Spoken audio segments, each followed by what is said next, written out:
The last time you were on, Jim, you took a lot of heat for a comment that you made that we had reached peak inflation. This was back in December. So it's clear now that the inflation train is still rolling forward here. Have you changed your stance since? Yes, it's like I say, you're entitled to your own opinions, but you're not entitled to your own facts. And the facts are that inflation has played out longer than I expected and exactly the way you described.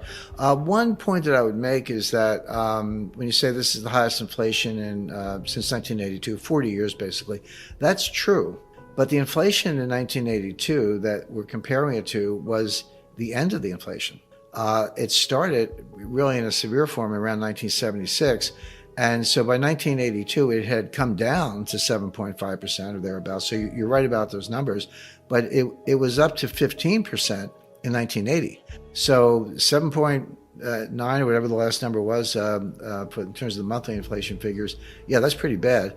But don't think it can't go a lot higher. It can. What I expected, and I still expect this. Let me put it this way: I still expect this, but I pushed up the time horizon because a lot has happened and we have more data. There are two kinds of inflation, and one is what they call cost push inflation. The other one is demand pull inflation.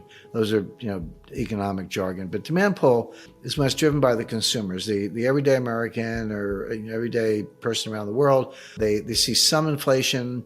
They go ask the boss for a raise. They go, hey, I need more money to keep up. They accelerate gee, if that refrigerator is going to be more expensive 3 months from now, maybe I better buy it today before the price goes up. It kind of feeds on itself, but it's very much driven by consumer behavior, the behavior of labor and working people, trying to keep ahead of something that they're living through. So that's demand pull. The other kind of inflation is called cost push. That comes from the supply side. That basically is, an oil embargo or a war in Ukraine or economic sanctions or supply chain disruption. There could be a lot of causes or multiple causes, but basically it's not that the consumer has so much changed his or her perspective, but they can't get stuff, or the suppliers are raising the prices because, hey, our input prices are higher, so we have to raise the prices to consumers. Now you can have both. One can feed. It can start as sort of cost push, meaning it starts with supply chain disruption, comes from the supply side, but then the consumers say, hey, no mas, enough. I want to raise, and so it can feed on itself. The reason I make that distinction is because the Fed can possibly do something about the demand side. The Fed can, squash it by raising interest rates and raising mortgage rates and deflating asset values, et cetera. The Fed can't do anything about oil. The Fed can't do anything about the supply side. They maybe people think they can, but they can't. And that was what we saw. That was how it started in the 1970s. It started with the Arab oil embargo, which went through two separate phases, one with the Arab-Israeli war and then later with Iran. We had two separate, periods of spiking gas prices and gas lines in 1974, again in 1979. But that started from a supply side that the Fed couldn't do anything about, although the Fed probably was too easy at the start of it. So right now, this inflation has come from the supply side. Now, how will it play out on the demand side? That's the question. I had one professor of applied economics on saying, look, this inflation has nothing to do with broken supply chains, et cetera. It solely has to do with money supply and the surplus of it. So would you say not so to that? I completely disagree with that description, and I'll tell you why. And I've said this before. The Fed has exploded the money supply, so there's no question about that. M0 has gone up by 400%. The Fed's trying to rein it in a little bit, but when you go from 800 billion in 2008 to 4.3 trillion in 2013 when they started the taper to 7 or 8 trillion, which is where it was after the pandemic in the spring of 2020. There's no question about the money printing, but that money doesn't go anywhere. It doesn't do anything. It's basically the Fed expands M0 by buying bonds from the banks.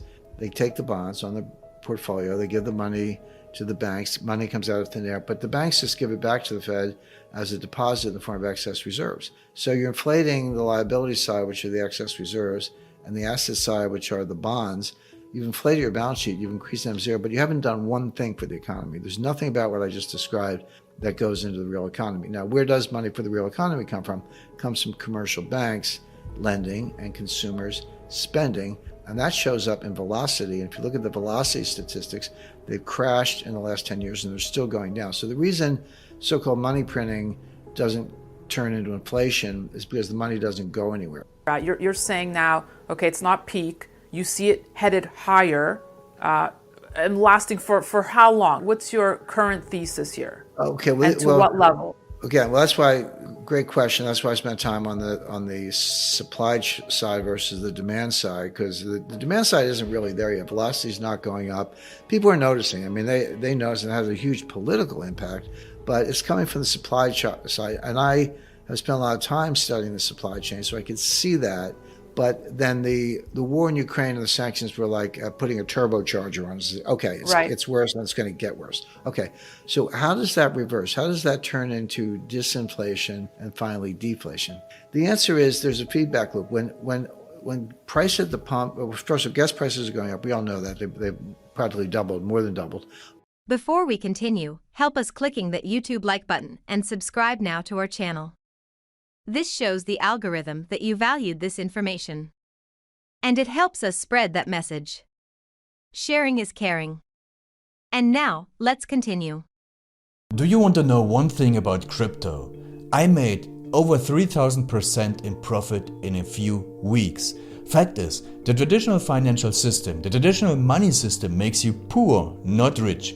If you want to earn $500,000, $1 million, you have to wait until you're 50, 60, 70 in the traditional financial system, and you probably will still be broke. And you will be old. This is not a sexy combination, as you can imagine. But the question is, how can you start in crypto and make these profits? Where to invest? Where to start? My name is Gunnar and I'm from Germany, as you can hear, and things are a little bit different in Germany. More about that later on.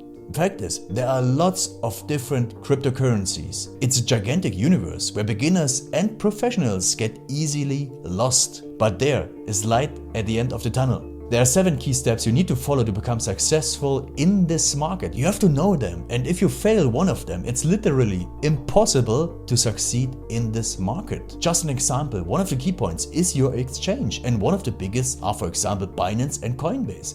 These are trusted and well-established exchanges, but, and this is a big but, you won't find the super profitable coins on those exchanges. The unknown super profitable coins that get gigantic profits are not traded on those kind of exchanges. They are traded on much smaller insider platforms that are barely known. And I can tell you what those super secret exchanges are and why they are so profitable. And another super important thing are the right information sources. The point is, the internet is gigantic. There are hundreds and hundreds of YouTube channels, blogs, pages, and much more. And there are also market makers and influencers. For example, Elon Musk, he is not a crypto guy, but the moment he recommended Dogecoin, it went through the roof, to the moon, so to say. But why did he recommend it?